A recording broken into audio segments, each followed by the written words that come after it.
ഇതൊക്കെ നിങ്ങൾക്ക് മറയാണ്. കൊണ്ടോട്ടിയിലെ സഖാവിനെ മറക്കുന്നത് എന്താണ്? ലീഗ് വിരോധം പറയാ, ഇടക്കിടക്ക് നിങ്ങൾക്ക് മരുന്ന് തരിക. BJP എന്താ ചെയ്യുന്നത്? അതുപോലെ അതിനുശേഷം 4 ലക്ഷം ഈ ബജറ്റ് അവതരിപ്പിച്ചപ്പോ 4 ലക്ഷത്തിന്റെ പൊതുകടമാണ് കൊണ്ടോട്ടിക്കാരെ നമുക്കുള്ളത്. നിങ്ങളും ഞാനും കടക്കാരനല്ലേ? അതിനെന്താണ് ഫിനാൻഷ്യൽ സ്റ്റേറ്റ്മെന്റ് എന്താണെന്നറിയോ നിങ്ങള്? നമ്മള് നികുതി കൊടുക്കാത്തത് കൊണ്ടാണ്. ആണോ?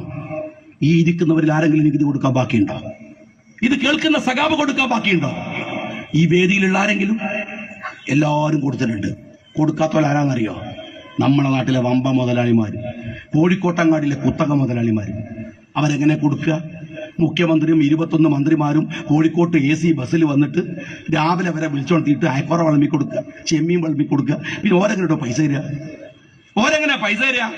രാജ്യത്തെ സകല കുത്തകളുടെ കയ്യിൽ നിന്നും കിമ്പളം വാങ്ങുന്ന ഈ മുതലാളിമാർക്ക് എങ്ങനെയാ അവർ നികുതി കൊടുക്കുക? നികുതി കൊടുക്കണില്ല. എന്നാൽ നമ്മൾ